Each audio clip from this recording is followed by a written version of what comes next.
Bisa dilihat tema kita pagi ini, jejak kaki Injil, yang dilihat dalam Kolose pasal 1 ayat 3 sampai 8. Mari kita lihat di situ. Oh, sudah otomatis. Oke, mari kita lihat, saya bacakan. Kami selalu mengucap syukur kepada Allah Bapa Tuhan kita Yesus Kristus setiap kali kami berdoa untuk kamu, karena kami telah mendengar tentang imanmu dalam Kristus Yesus dan tentang kasihmu terhadap semua orang kudus, oleh karena pengharapanmu yang disediakan bagi kamu di sorga. Tentang pengharapan itu telah lebih dulu kamu dengar dalam firman kebenaran, yaitu Injil, yang sudah sampai kepada kamu. Injil itu berbuah dan berkembang di seluruh dunia. Demikian juga di antara kamu, sejak waktu kamu mendengarnya dan mengenal kasih karunia Allah dengan sebenarnya. Semuanya itu telah kamu ketahui dari Epafras, kawan pelayan yang kami kasihi, yang bagi kamu adalah pelayan Kristus yang setia. Dialah juga yang telah menyatakan kepada kami kasih-Mu dalam roh. Yang menarik kalau kita melihat pelajaran pagi ini, bagian firman pagi ini, kalau kita melihat semuanya ini adalah pikiran bagaimana saya menilai pelayanan seorang penginjil. Bagaimana supaya kita bisa menilai pelayanan seorang penginjil? Ini memang kita dengar banyak cerita kan? Wah, ada gerakan besar di sini, ada gerakan besar di sini, banyak orang di sini, banyak orang di sana. Tapi bagaimana kita menilai apakah ini memang gerakan Tuhan atau hasil dari hikmat manusia, manipulasi manusia, umpan yang diberi oleh manusia? Kami perhatikan di gereja di Manado, kalau ada makan bersama, gereja jauh lebih banyak orang daripada kalau tidak ada makan bersama. Menarik. Apakah itu pekerjaan Tuhan atau keperluan jasmani yang dilihat? Kita juga bisa melihat gereja kita bisa penuh kalau saya memberi apa yang orang mau.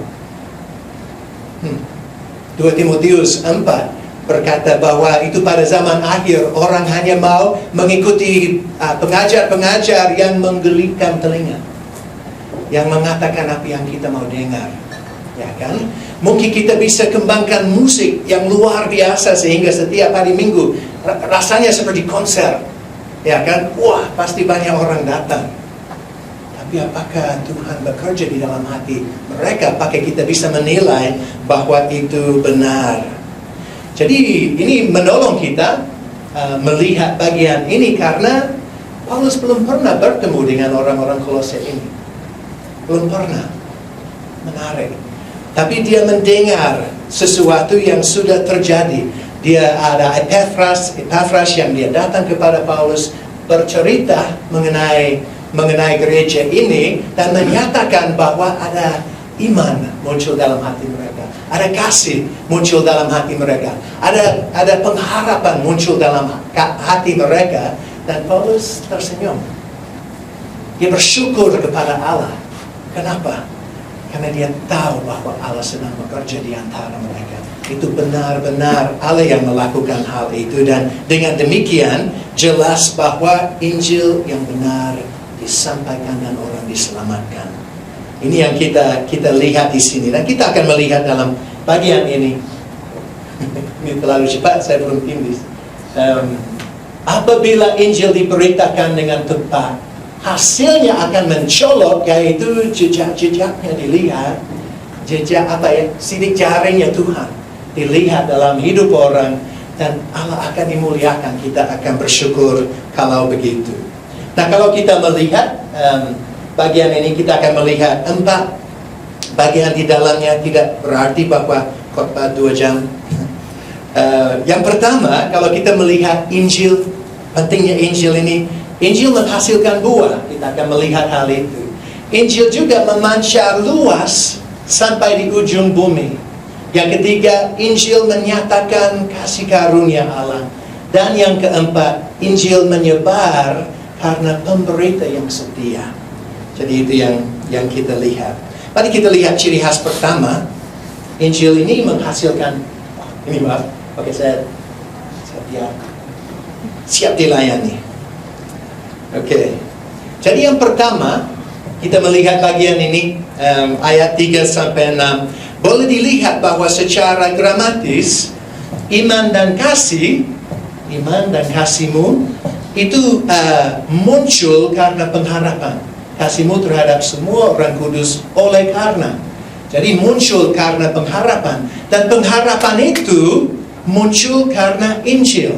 Tentang pengharapan itu, kamu telah lebih dahulu dengar dalam firman kebenarannya, itu Injil. Jadi itu semua kembali kepada Injil. Dari Injil mereka dengar pengharapan. Dari pengharapan muncul kasih dan iman. Jadi boleh dilihat di situ. Jadi semua tiga-tiganya boleh disebut sebagai hasil daripada penginjilan yang benar. Nah, menarik, mengapa sehingga Paulus senyum? Mengapa sehingga dia bersyukur ketika dia dengar mengenai iman dan kasih dan pengharapan orang? Karena masih ingat kata-kata itu dari tempat lain. Nah, ini buah yang dia melihat berulang-ulang kali. Kalau dilihat dalam surat 1 Tesalonika, 2 kali dia menyebutnya sebagai buah yang muncul dalam hidup orang percaya. Kita juga boleh melihat itu dalam 1 Korintus. Itu dia, 1 Korintus 13 ayat 13. Demikianlah tinggal ketiga hal ini, yaitu iman, pengharapan, dan kasih. Dan yang paling besar diantaranya ialah kasih.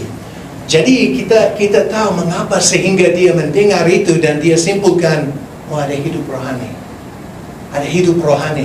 Ada mujizat yang terjadi di dalam hidup seseorang sehingga sifat-sifat itu muncul. Nah, coba pikirkan hal itu bersama-sama dengan saya.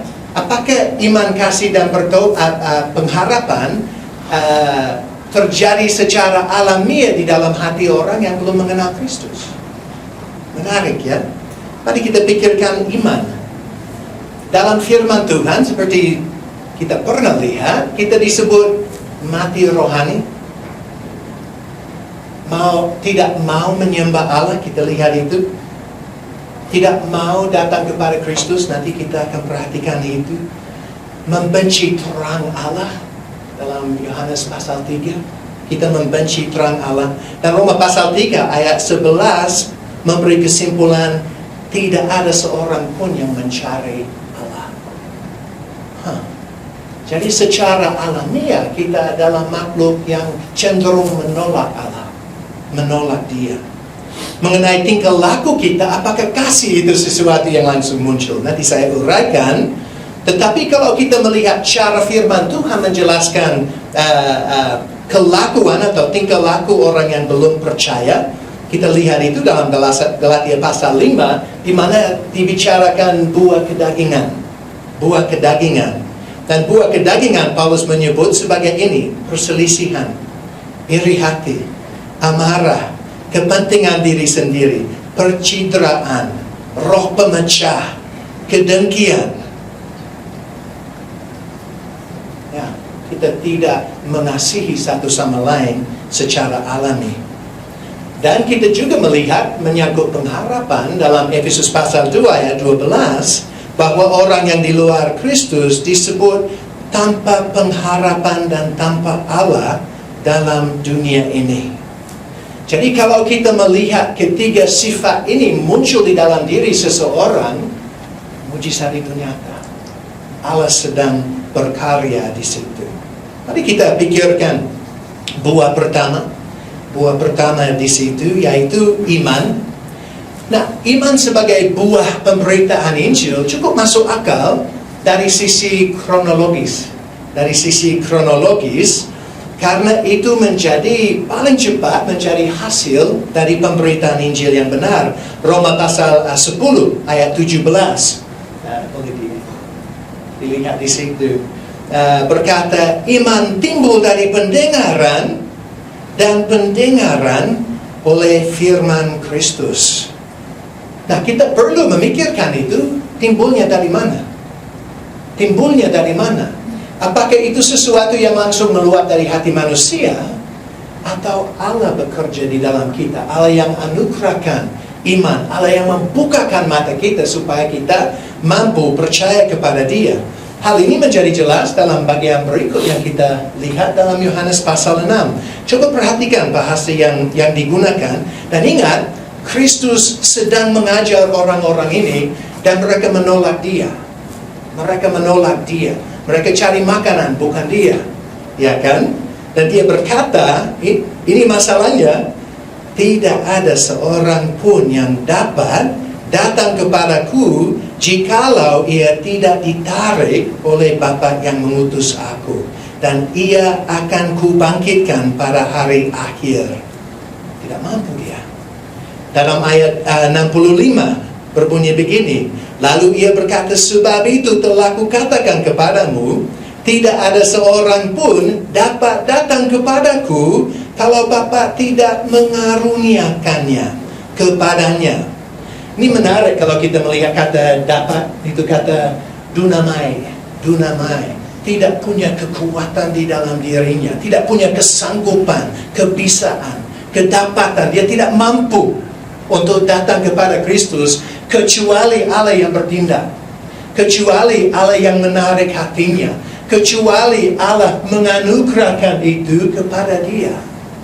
Yang menarik juga kalau kita melihat hal ini adalah kata menganugerahkan itu sifatnya, maaf ya, itu sifat perfect, sifat sempurna yang bicara sesuatu yang terjadi di masa lampau yang masih berdampak hari ini.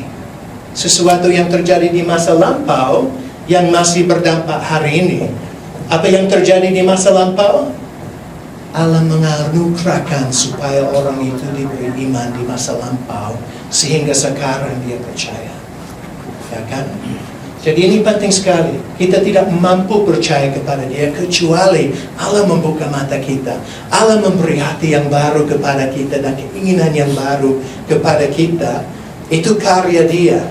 Tapi jangan lupa, itu Allah menggunakan sarana pemberitaan Injil untuk membukakan mata orang. Itu melalui pemberitaan Injil hal itu terjadi. Iman timbul dari pendengaran. Oke? Nah, ini yang penting juga kita perhatikan di sini adalah iman ini ditujukan kepada Yesus. Bisa terus. Iman itu ditujukan kepada Yesus. Itu bukan, ya, jadi saya banyak bilang ya, bukan iman kepada ketuhanan yang Maha Esa. Seperti itu. Bukan iman yang kabur. Itu iman yang tertentu ditujukan kepada Yesus Kristus. Tetapi penting kita pikirkan hal ini, apa maksudnya iman? Apa maksudnya iman? Karena kalau saya bertanya kepada saksi Yehova, apakah dia percaya kepada Yesus? Dia akan bilang ya. Kalau saya bertanya kepada Mormon, apakah dia percaya kepada Yesus? Jadi apa maksudnya dari iman ini? Yang pertama yang menyangkut kedua-duanya itu adalah kepercayaan kepada itu pengetahuan yang benar tentang Kristus. Pengetahuan yang benar tentang Kristus mengaku bahwa Dia Tuhan. Ya kan? Siapa dirinya, kita tahu hal itu. Kita juga mengerti karyanya di mana Dia harus datang sebagai pengganti untuk saya. Ya kan? Apa yang dia lakukan. Kita perlu tahu juga mengapa saya perlu juru selamat. Mengapa saya perlu juru selamat? Karena saya orang berdosa. Dan saya berdiri di hadapan Tuhan yang kudus dan memang tidak mungkin saya ada hubungan dengan Dia. Kecuali Yesus datang dan menanggung dosa saya di kayu salib. Jadi kita perlu punya pengetahuan yang benar. Yang kedua di dalamnya adalah pengetahuan itu sama saja dengan iman setan-setan. Ya kan? Kita perlu meyakini bahwa itu benar. Meyakini bahwa itu benar.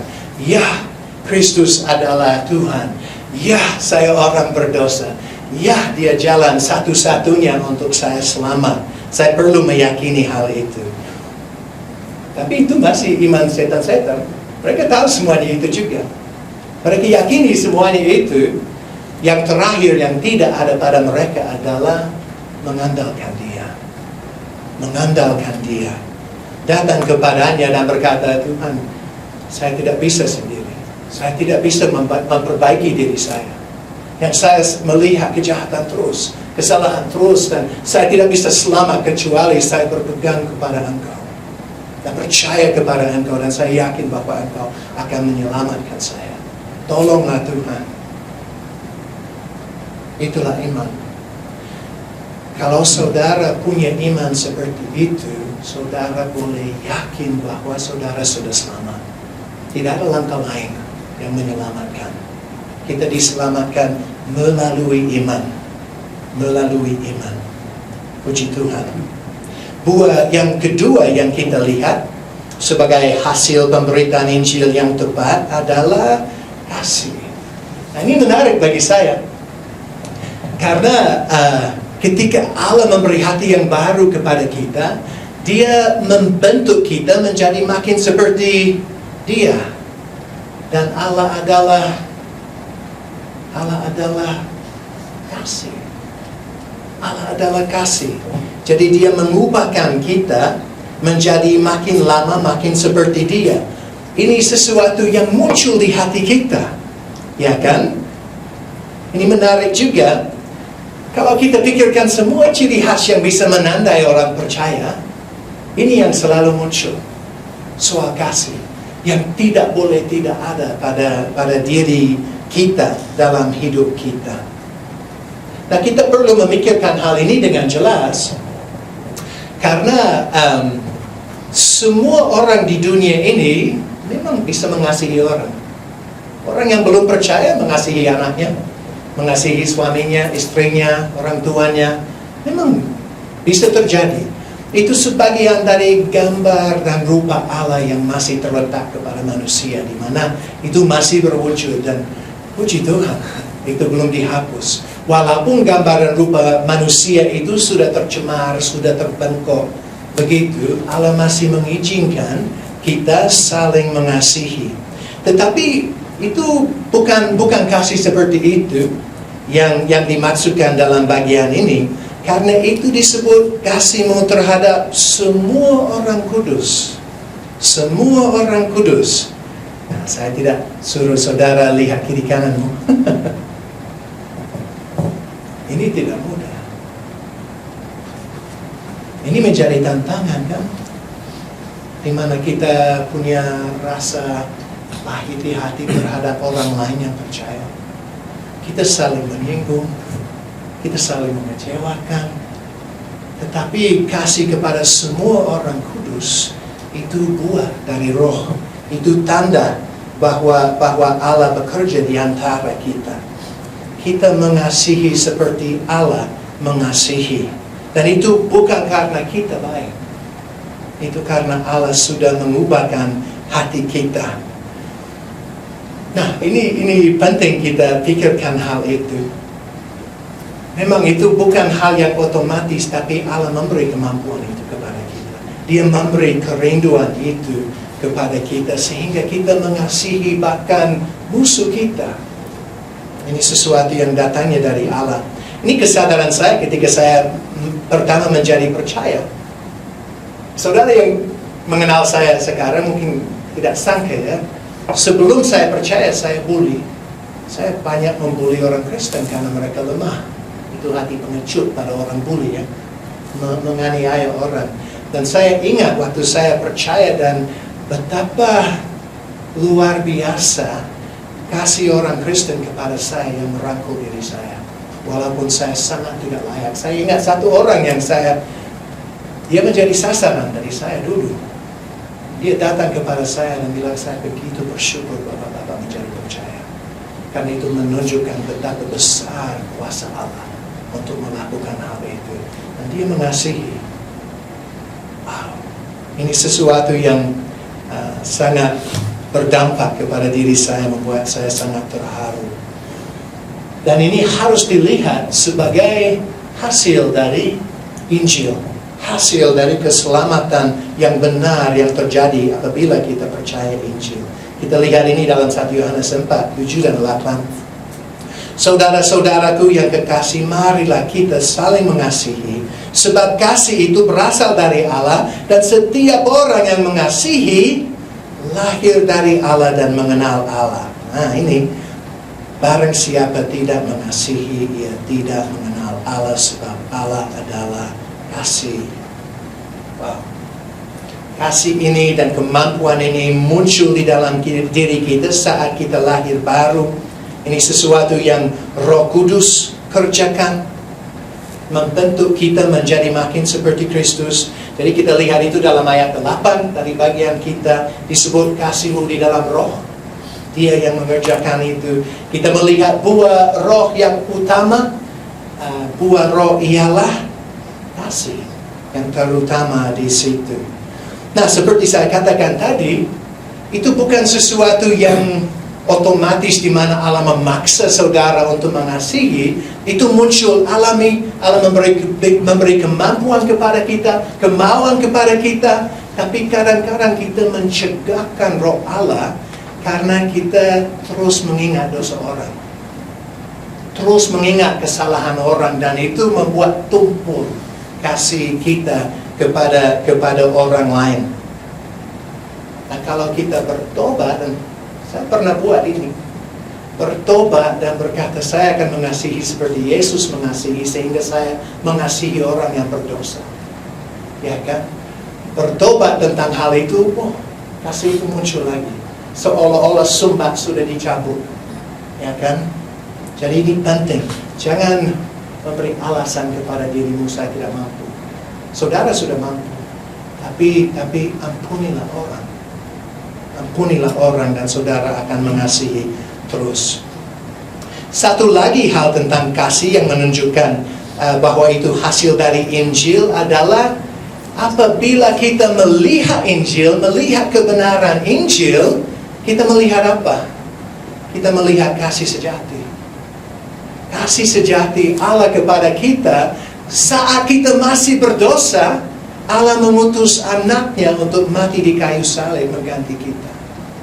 Itulah kasih sejati, sehingga kita melihat teladan. Kalau Allah bisa melakukan hal yang begitu besar itu, saya bisa juga mengikuti teladannya. Ya kan? Injil itu sangat menolong kita. Sangat menolong kita. Dan firman Tuhan menuntut supaya kita menunjukkan kasih yang sama. Itu menuntut itu kepada sesama orang percaya, bahkan kepada musuh. Ya kan? Oke. Dan kalau orang melihat kasih itu di dalam diri kita, kesimpulannya Allah sedang berkarya. Allah sedang berkarya. Nah, seperti kita sudah lihat, iman dan kasih bersumber dalam pengharapan. Bersumber dalam pengharapan. Ini sangat jelas dalam Alkitab yang terbuka, yang berbunyi begini. Iman dan kasih itu muncul karena pengharapan yang disediakan bagimu di surga. Nah, coba pikirkan hal itu bersama saya. Kalau tidak ada pengharapan yang kokoh bahwa saya bisa luput dari bahaya maut melalui Yesus, untuk apa saya mau percaya kepada Dia? Kalau saya melihat jalan keselamatan yang tidak menjamin keselamatan, untuk apa saya mau percaya kepada Dia? Dan itu termasuk kelemahan saya. Kalau Allah tidak bisa mengatasi kelemahan saya dalam paket keselamatan itu, saya tidak ada harapan. Saya gagal terus. Ya kan? Kalau Allah tidak bisa mengatasi itu, tidak ada harapan. Ya kan?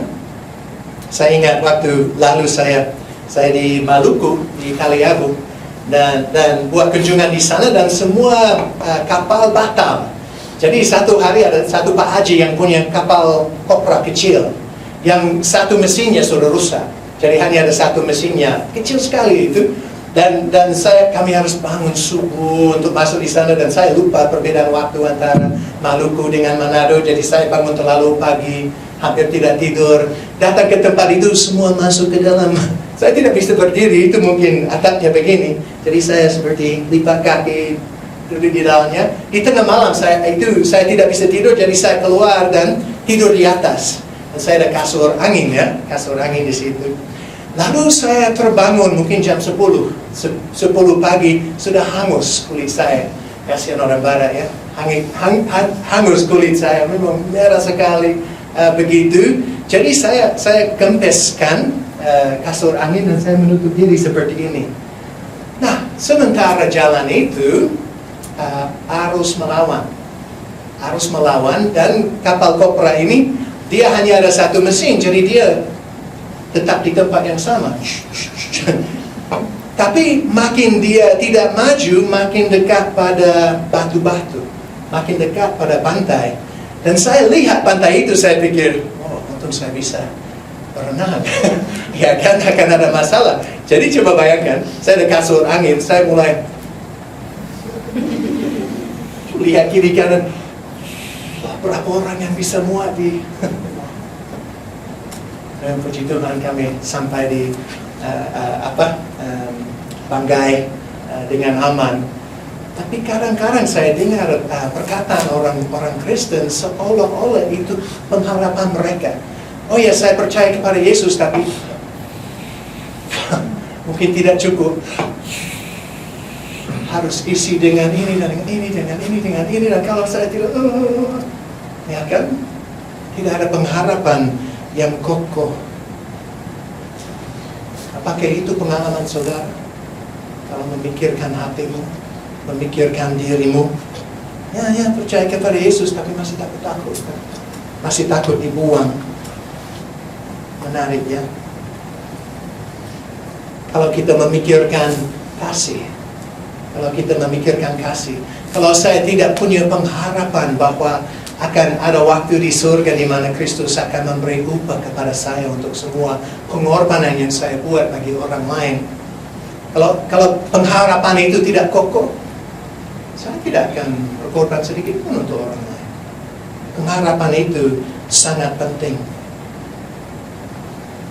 Pengharapan itu menjadi milik mereka saat mereka percaya, dan itu janji bahwa mereka tidak pernah akan masuk neraka. Kita bisa melihat hal itu dalam Yohanes pasal 10. Coba perhatikan bahasa yang dipakai di sini. Ini Kristus bicara kepada murid-muridnya. Domba-dombaku mendengarkan suaraku. Ini yang menandai mereka ya, orang yang mendengar dia. Dan aku mengenal mereka, dan mereka mengikut aku. Dan aku memberikan hidup yang kekal kepada mereka, dan mereka pasti tidak akan binasa sampai selama-lamanya. Jadi aman. Bagaimana kalau orang lain menipu saya? Seorang pun tidak akan merebut mereka dari tanganku. Pengharapan kita kokoh. Itu kokoh. Dalam bagian kita, kalau kita kembali ke sana, kita bisa melihat bahasa yang dipakai di situ, bicara bahwa oleh karena pengharapan yang disediakan bagi kamu di surga. Itu kata disediakan, itu pakai suara masa kini. Tense masa kini. Bicara mengenai sesuatu yang sudah tersedia, yang menunggu kita di sana. Pengharapan kita yang di surga. Itu bicara seperti booking yang kita buat lewat Tokopedia. Bukan Tokopedia, apa namanya? Saya lupa. Aplikasi yang kita buat untuk booking hotel ya. Booking.com atau apa itu? Itu dia, terima kasih. Sudah tersedia. Ya kan? Kalau kita sudah buat booking, kita harap bahwa itu tersedia. Itu kita harap bahwa itu sudah lunas dibayar. Ya kan? Dan menunggu kita, dan itu tempat yang baik. Bagi saudara, sudah ada booking di surga. Sudah ada booking di surga. Kehadiran Anda terjamin di sana. Tempatmu tersedia. Baju pernikahan ada di lemari. Upahmu tersimpan di sana, dan semuanya dijamin oleh Yesus sendiri. Oleh Yesus sendiri. Dia membayar lunas itu, dan kalau Roh Kudus ada padamu, itu jaminan, itu capnya kepadamu. Nah, kalau begitu, mengapa disebut banyak kali dalam firman Tuhan kata kalau, jika, ya kan? Jika kamu bertekun. Harus dimengerti bahwa ketekunan adalah hasil dari keselamatan kita. hasil dari keselamatan kita. Jadi ini yang dilihat kepada seseorang, kalau mereka sudah percaya, Allah tidak melepaskan tangannya. Dia memberi kekuatan kepadanya. Kita bisa lihat itu dalam bagian berikut, Yohanes pasal 8 ayat 31 itu. Ini Kristus, jikalau kamu tetap dalam firman-Ku, kamu benar-benar adalah murid-Ku. Apa sebabnya mereka tetap dalam firman-Nya? Karena mereka murid sejati. Mereka milik Dia. Seperti itu. Kalau kita memikirkan gereja di Perjanjian Baru yang paling banyak masalah, gereja Korintus, bisa lihat di sini. Apa yang Paulus katakan kepada mereka? Dia berkata, Ia juga akan meneguhkan kamu sampai kepada kesudahannya, sehingga kamu tak bercacat pada hari Tuhan kita Yesus Kristus. Allah yang memanggil kamu kepada persekutuan dengan anaknya Yesus Kristus Tuhan kita adalah setia. Dia setia. Saudara akan selamat karena kesetiaan Dia, bukan karena kesanggupan saudara sendiri. Sangat-sangat penting untuk kita yakin tentang hal ini. Yakin tentang hal ini. Dan pengharapan ini juga memberi motivasi yang sangat tinggi. Dalam 1 Korintus kita bisa melihat 1 Korintus 15. Paulus banyak menegaskan kepada mereka dalam pasal itu tentang kebangkitan Kristus yang memberi pengharapan kokoh kepada mereka. Bahwa mereka pasti akan dibangkitkan kalau mereka sudah percaya. Lalu dia berkata, karena itu, yaitu karena kemenangan Yesus sehingga saudara pasti dibangkitkan. Karena itu saudara-saudaraku yang kekasih, berdirilah teguh, jangan goyah, dan giatlah selalu dalam pekerjaan Tuhan, sebab kamu tahu bahwa dalam persekutuan dengan Tuhan, jerih payahmu tidak sia-sia. Jadi saudara, imanmu tidak sia-sia. Kasih dan pengorbananmu tidak sia-sia. Tempat kita di surga sudah disediakan. Oke, hal kedua yang kita mau lihat di sini adalah Injil memancar luas sampai di ujung bumi. Tentang pengharapanmu itu telah lebih dulu kamu dengar dalam firman kebenarannya, itu Injil yang sudah sampai kepada kamu. Injil itu berbuah dan berkembang di seluruh dunia. Demikian juga di antara kamu sejak waktu kamu mendengarnya dan mengenal kasih karunia Allah dengan sebenarnya. Yang langsung mencolok di situ adalah Injil yang aktif. Injil yang aktif bicara seolah-olah Injil jalan sendiri, melakukan semua hal ini. Itu berbuah dan berkembang karena Injil adalah kuasa Allah untuk menyelamatkan. Itu punya kuasanya. Bisa dilihat juga bahwa pekerjaan Injil itu menyangkut baik masa lampau maupun masa kini. Kalau dilihat bahwa itu disampaikan kepada mereka, dan sejak waktu itu masih terus bekerja di antara mereka. Injil itu sangat penting untuk didengar oleh orang belum percaya. Kenapa? Supaya dia bisa selamat dari hukuman dosanya. Itu perlu didengar, dan dengan demikian itu akan memancar terus sampai di ujung bumi. Mengapa? Karena saat kita sadar akan Injil, mendengar Injil, kita langsung rindu supaya orang lain tahu. Ya kan? Ini penting. Kita itu orang belum percaya memang menjadi percaya. Yang kedua yang perlu dilihat di sini adalah Injil itu sangat penting juga untuk orang yang sudah percaya. Yang sudah percaya itu. Injil itu terus menghasilkan buahnya di dalam hidup kita. Injil tidak hanya menghasilkan atau menimbulkan iman, itu mengukuhkan iman di dalam diri kita. Injil itu juga mendorong supaya kita bertumbuh di dalam kasih dan menjadi bahan bakar untuk semua pelayanan yang kita buat untuk Allah. Dan Injil itu juga mengukuhkan pengharapan di dalam hati kita. Ini penting. Ada banyak contoh yang kita lihat dalam firman Tuhan, di mana ketaatan kita adalah hasil dari Injil, di mana kita memikirkan Injil, dan itu mendorong kita untuk melayani. Kita bisa melihat 3 contoh di sini. Roma 12 ayat 1. Mengapa saya mau mempersembahkan tubuh saya sebagai persembahan yang hidup? Karena kemurahan Allah kepada saya, itu yang menjadi dorongannya. Mengapa sehingga saya mau mengampuni sesama manusia? Karena saya sudah diampuni di dalam Kristus. Mengapa sehingga saya tidak mau hidup lagi untuk diri sendiri? Karena Kristus telah mati untuk saya. Kita bisa melihat ini terus-menerus dalam firman Tuhan, di mana pengertian tentang Injil menjadi bahan bakar untuk semua yang saya lakukan. Saya harus mengerti hal ini. Saya perlu mengingat setiap hari dan mensyukuri setiap hari fakta bahwa Allah menyelamatkan saya dari hukuman dosa. Hal ini penting.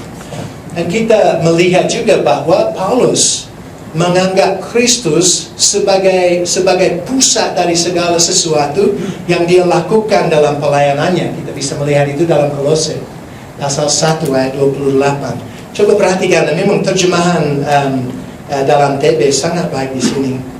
Dia berkata ketika seluruh pelayanannya, dialah yang kami beritakannya, itu Kristus. Apabila tiap-tiap orang kami nasihati dan tiap-tiap orang kami ajari dalam segala hikmat untuk memimpin tiap-tiap orang kepada kesempurnaan di dalam Kristus. Apa yang menjadi pusatnya? Pemberitaan Kristus kepada orang, terus-menerus kepada mereka. Jadi apabila kita mengajar dan membantu dan memurikan orang dan mengarahkan dengan firman Tuhan, kita membawa pikiran mereka kepada Kristus sebagai pusat daripadanya, sumber dari keselamatan kita. Ini sangat penting. Oke, mari kita masuk ke dalam bagian berikut. Kalau kita melihat arti Injil tercakup dalam nama Yesus, ya kan? Kalau kita pikir seperti itu, kita boleh melihat juga bahwa arti dari Injil itu tercakup dalam satu istilah yang 2 kata ya dalam bahasa Indonesia. Demikian juga di antara kamu sejak waktu kamu mendengarkannya, yaitu Injil, dan mengenal kasih karunia Allah dengan sebenarnya. Itu kata charis dalam bahasa Yunani, dan TB2 menerjemahkannya anugerah. Itu tercakup di situ. Kita melihat seluruh Injil itu tercakup di dalam kata anugerah itu. Kata charis ini menggambarkan pemberian daripada orang yang lebih besar kepada orang yang lebih kecil, orang yang mampu kepada orang yang tidak mampu, dan itu menghasilkan rasa terkagum, rasa tersanjung, rasa sukacita di hati. Jadi itulah arti dari anugerah. Jadi Allah menunjukkan kebaikannya kepada kita secara cuma-cuma. Itu anugerah. Ini ada satu penafsir yang Richard Melick, dia berkata, dari sudut pandang Paulus, kasih karunia adalah pengantar Injil dan juga unsur atau elemen yang paling mendasarnya. Coba tebak berapa kali Paulus menggunakan istilah anugerah dalam tulisannya? 93 kali. 93 kali. Kita bisa melihat 2 contoh di sini. Dalam Kisah Para Rasul 20 dibicara mengenai pelayanannya. Dia berkata, pelayanan yang ditugaskan oleh Tuhan Yesus kepadaku untuk memberi kesaksian tentang Injil kasih karunia Allah. Lalu kita lihat dalam 2 Timotius 1 ayat 9. Dialah yang menyelamatkan kita dan memanggil kita dengan panggilan kudus, bukan berdasarkan perbuatan kita, melainkan berdasarkan maksud dan kasih karunia-Nya sendiri, yang telah dikaruniakan kepada kita dalam Kristus Yesus sebelum permulaan zaman. Penting kita pikirkan hal ini. Kebangkitan rohani yang paling besar yang pernah terjadi di dunia ini sekarang disebut reformasi. Kita pikir reformasi itu hanya perubahan yang terjadi kepada gereja, di mana gereja Protestan berpisah dari gereja Katolik, atau boleh lebih baik dibuang dari gereja Katolik pada waktu itu. Tetapi bukan hanya itu yang terjadi. Yang terjadi adalah kebangkitan rohani raksasa di seluruh dunia karena pemberitaan Injil yang benar. Mereka menemukan dalam Alkitab Injil yang dulu diberitakan oleh para rasul dan pemimpin-pemimpin gereja mula-mula, dan mereka mulai memberitakan itu lagi, dan banyak orang menjadi selamat. Jutaan orang menjadi selamat. Dan itu tercakup dalam 5 pengakuan. 5 pengakuan yang disebut sola-sola, ya. Sola-sola. Sola gratia, dan itu berarti keselamatan hanya oleh anugerah saja. Sola fide, hanya melalui iman saja. Solus Christus, hanya karena Kristus saja. Sola scriptura, hanya berdasarkan firman Tuhan saja. Dan yang terakhir yang mencakup semuanya, soli deo gloria, yang berarti membuat kemuliaan membuat kemuliaan Allah saja. Dan seperti saya katakan, itu Injil yang mereka beritakan, dan jutaan orang menjadi percaya, dan Allah mengubahkan diri mereka melalui itu. Gerakan rohani yang besar yang berikut yang terjadi 200 tahun kemudian di Eropa dan Amerika Serikat, dan Injil yang mereka sampaikan sama persis dengan Injil ini. Mungkin saudara mendengar nama John Wesley, George Whitefield, Jonathan Edwards.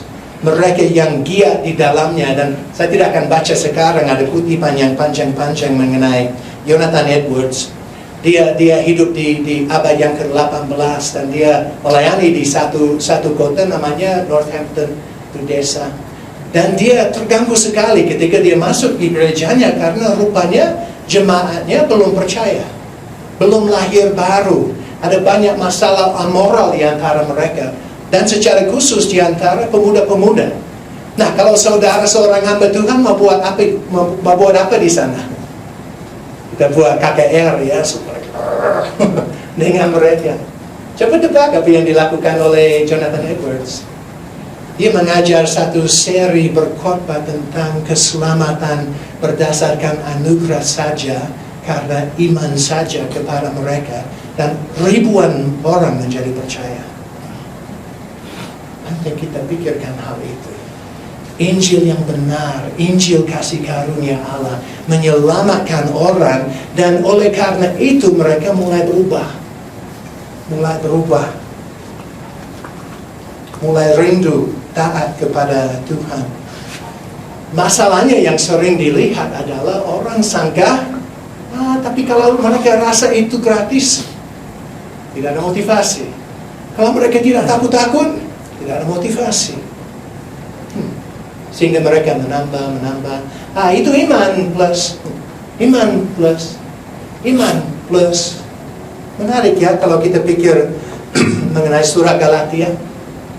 Mereka mau plus, mereka mau menambahkan sunat, ya. Menambahkan sunat. Alkitabiah itu sunat. Paulus menyebut Injil mereka apa?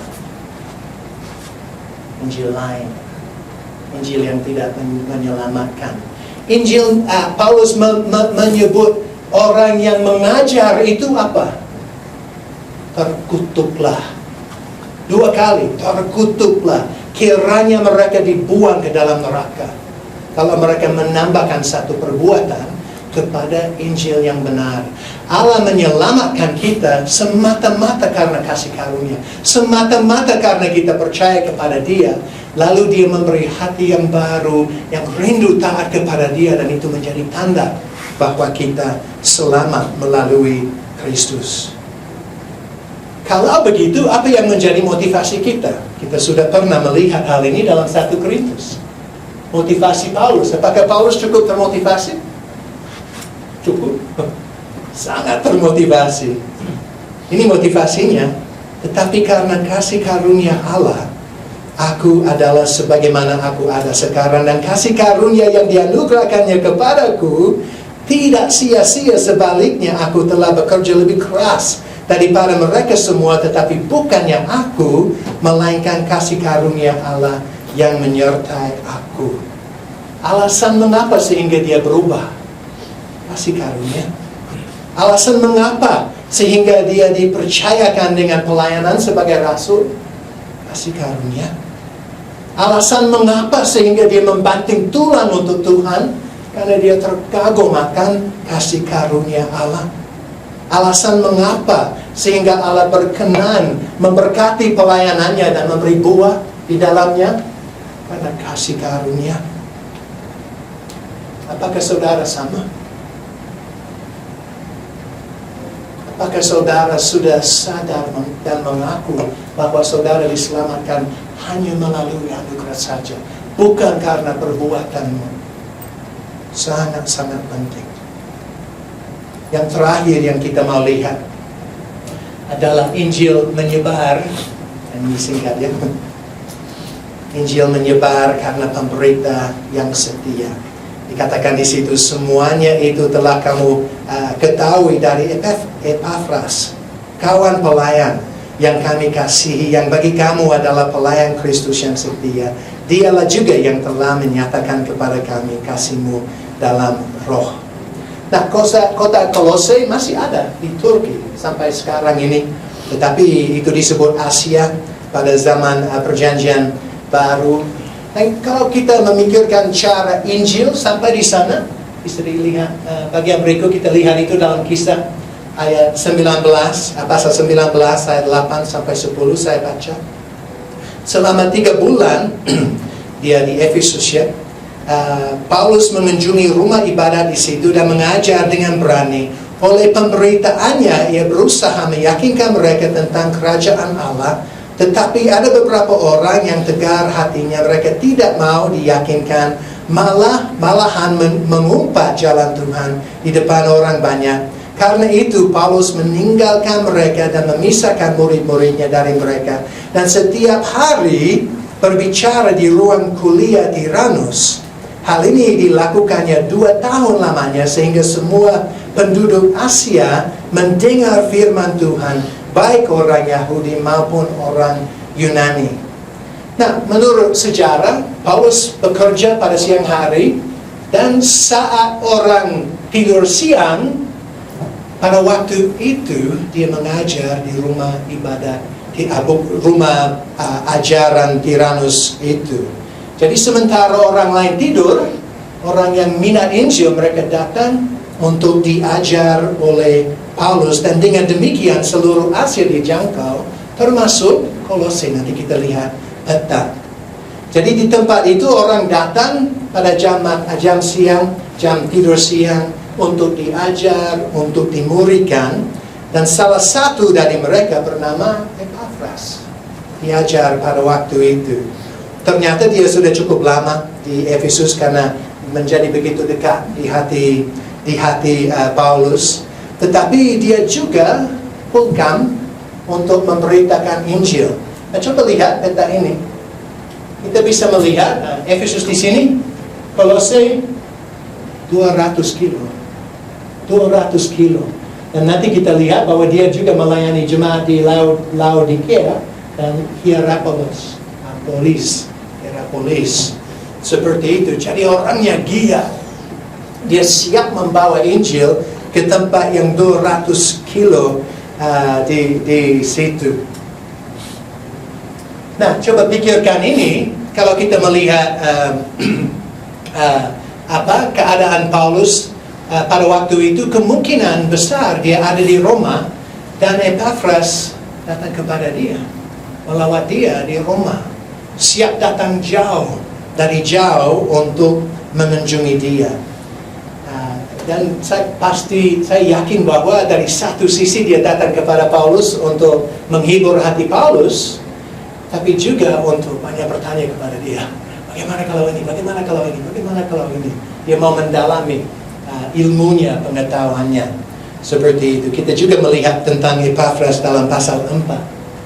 Pasal 4 di sini dikatakan, salam dari Epafras kepada kamu. Ia seorang dari antaramu, hamba Kristus Yesus, yang selalu bergumul dalam doanya untuk kamu, supaya kamu berdiri teguh sebagai orang-orang yang dewasa dan yang berkeyakinan penuh dengan segala hal yang dikehendaki Allah.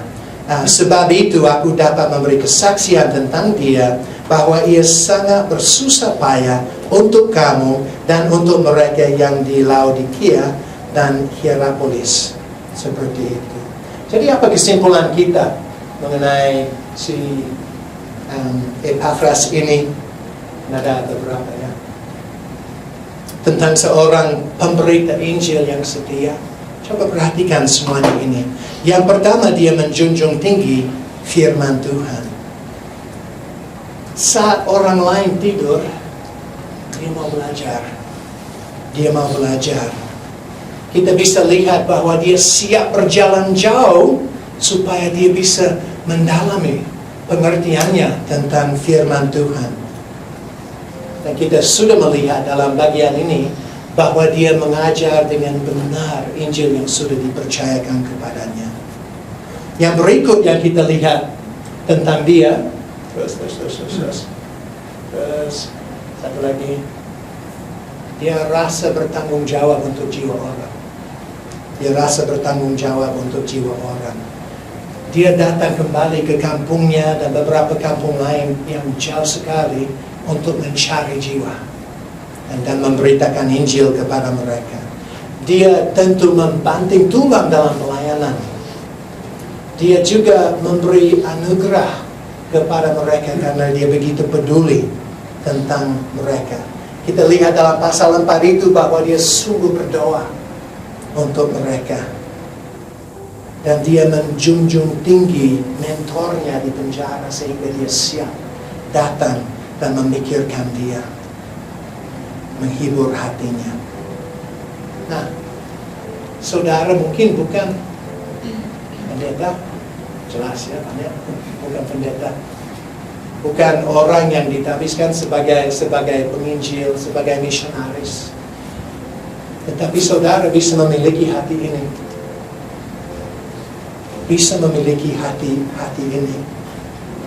Allah sanggup menggunakan hidup saudara. Dan kalau saudara mengasihi Injil, memahami Injil, dan siap membuka mulut untuk memberitakan Injil, bukan karena saudara pandai, tapi karena mengerti Injil yang sudah diberikan kepadamu, Allah akan menggunakan Injil itu. Dialah yang akan melakukan hal itu. Dia yang akan mengubahkan hati orang dan menyelamatkan mereka. Itu semua dari Dia.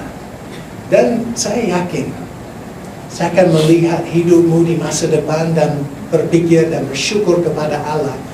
Ini seorang pelayan yang setia, yang memberitakan Injil yang benar dan hasilnya muncul. Mari kita berdoa.